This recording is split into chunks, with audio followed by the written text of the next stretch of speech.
All right, guys. So today we're gonna tackle something. We're gonna start working with something briefly, um, called Tinkercad.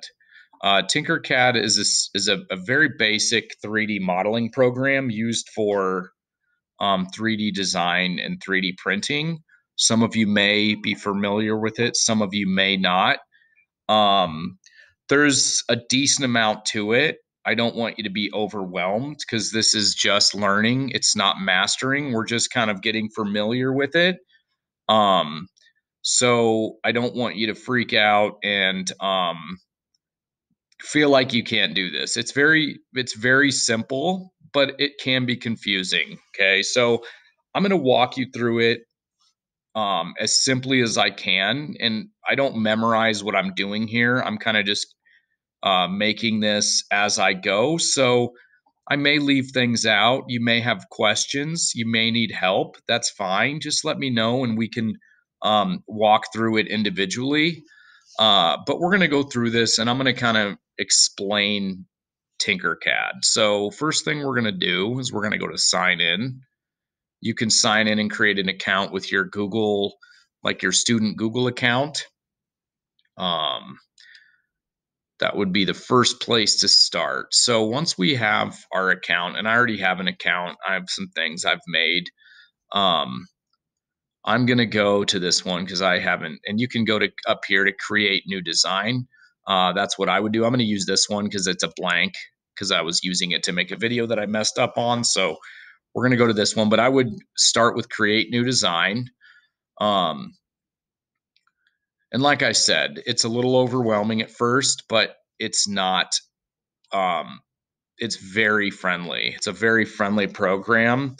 It took me, I would say, maybe 2 or 3 days of working with this to really have a pretty thorough understanding of how it works. The one thing, it's a lot easier, I think, on these kind of programs to use a mouse. So if you have one, you might want to use it. A couple things: 2 fingers on your trackpad zooms in and out. Right click with your finger on the trackpad moves the work plane around. This is our work plane. Okay, this is our work surface. So 2 fingers zooms in and out, right click, and then 1 finger on the trackpad moves around.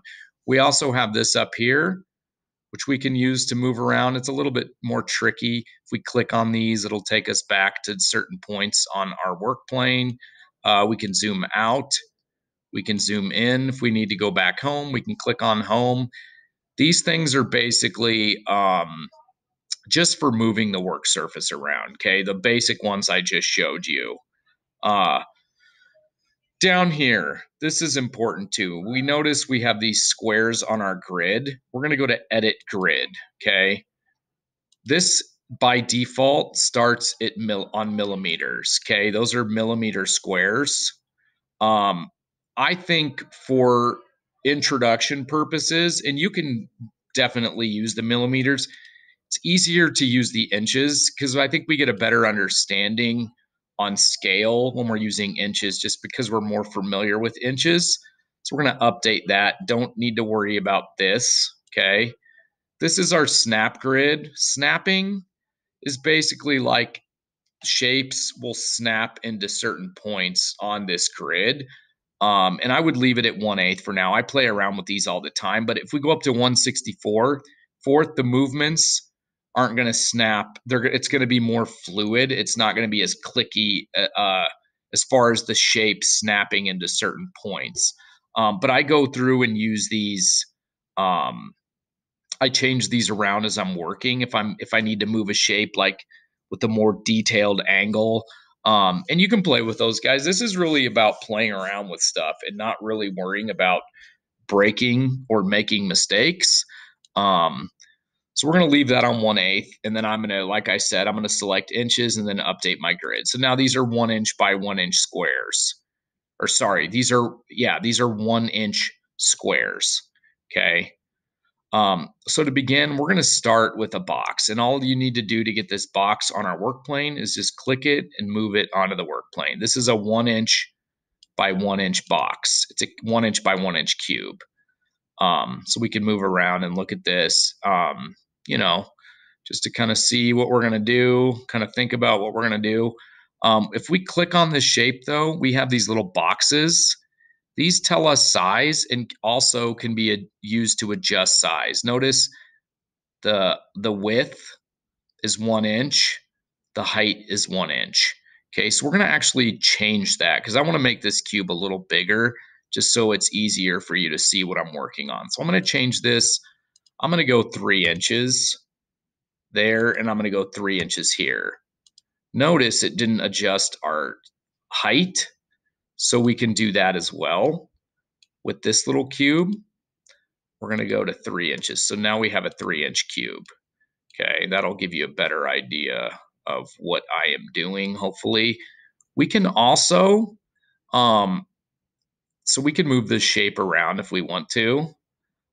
We can also move it up and down through this little, what shape would that be? Like a little cylinder, not cylinder, gosh, a cone. You can move the shape up and down.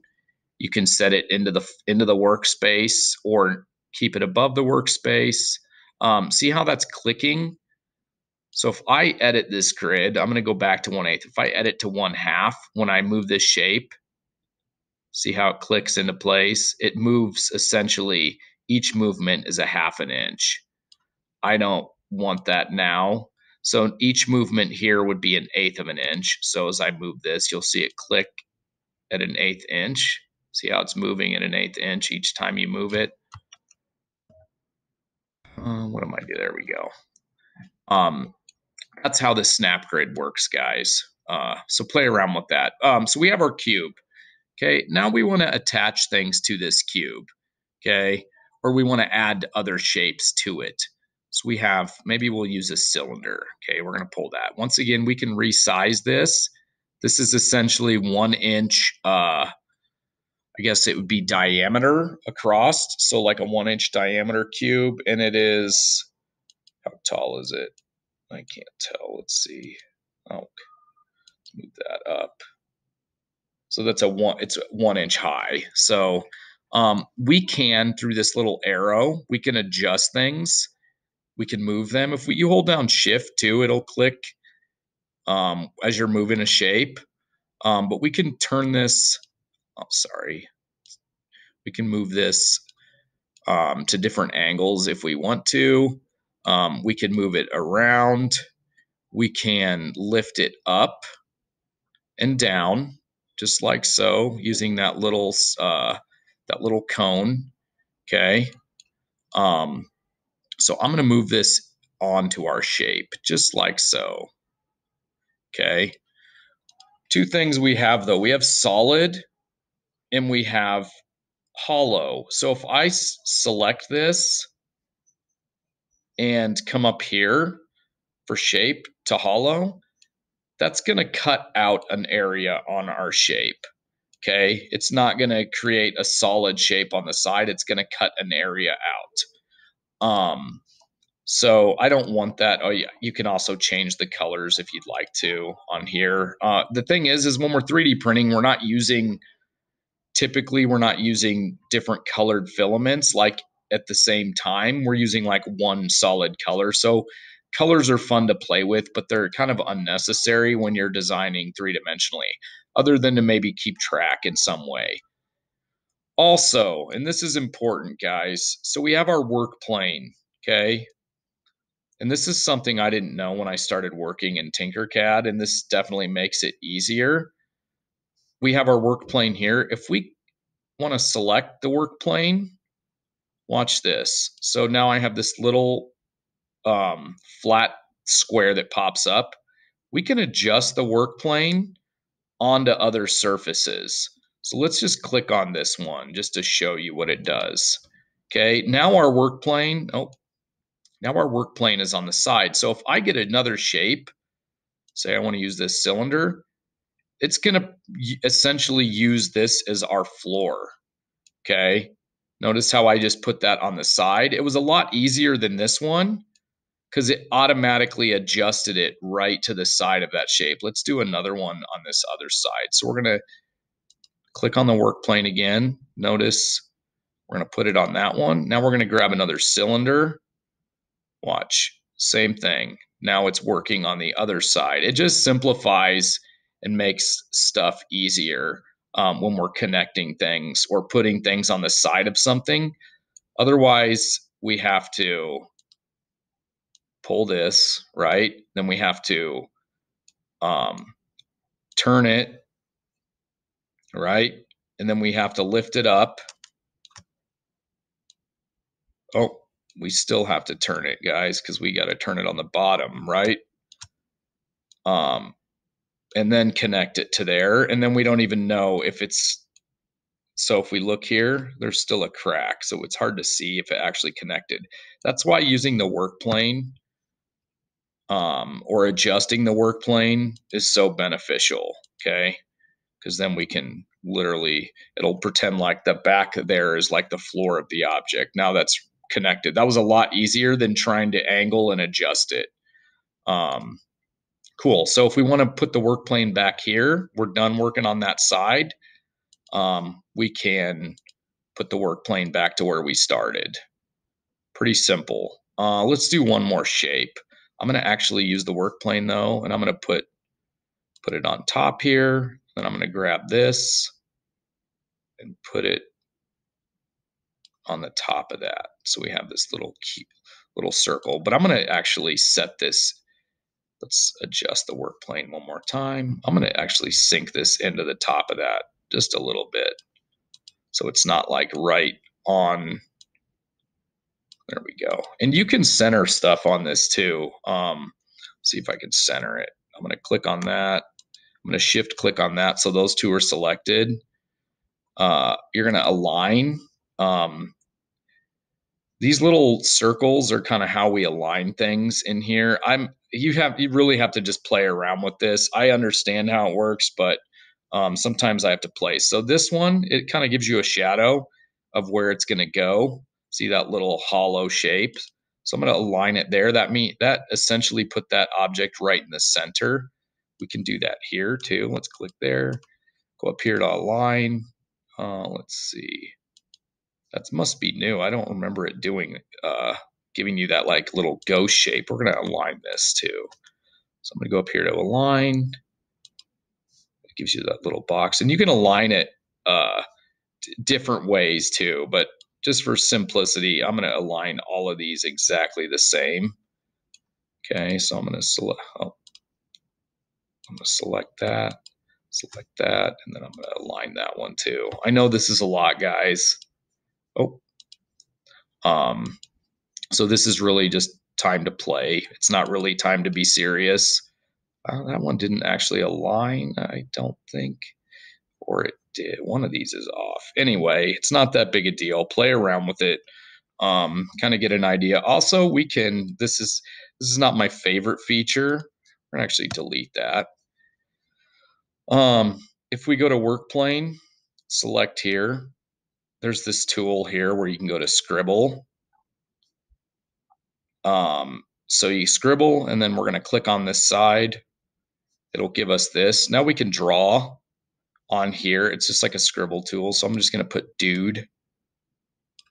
You see how excellent my lettering is? It's perfect. It's not perfect, but that's okay. Then I'm going to go down here to done. Notice it wrote dude on the side, just like so. And you could sink this into the space if you want to, like into the shape.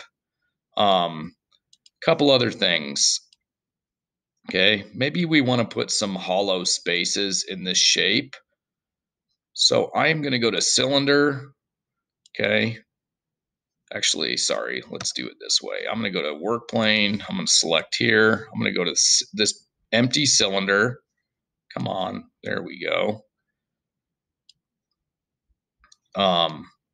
Now I am going to use this little cone. I'm going to push this in a little bit. Okay. I'm going to grab another one of those right here. And I'm going to push it in just a little bit. Let's kind of angle it so we can push it in. Oh, come on. Where are you at? There we go. Let's sink that in. Perfect. So now let's pretend that I'm done making whatever I wanted to make. Okay, we got my dude box with these little arms coming out, and I'm satisfied with my design. And you do this more as you work.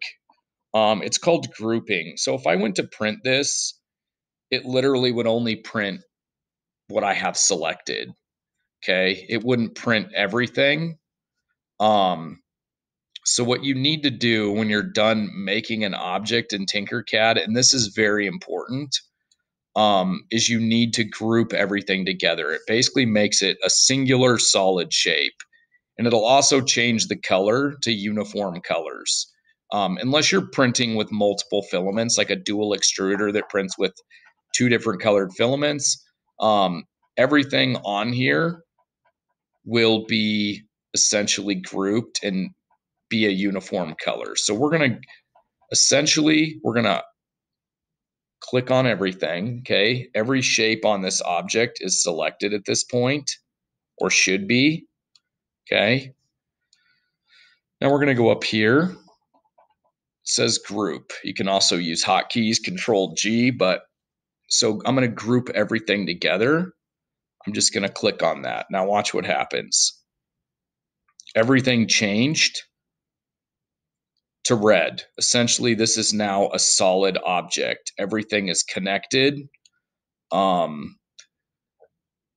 everything is grouped together. Notice those hollow spaces too that I use this hollow cylinder to cut shapes out, that cut those out. Now everything is grouped together. Now, if maybe we don't want to group, maybe we still want to kind of move stuff around because now that I've grouped, notice they're not separate shapes anymore. It's like one solid shape.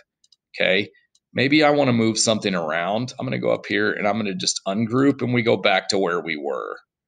Okay. So now I can select and move individual objects. Okay. Once it's grouped though, it's a solid piece and it's one solid object.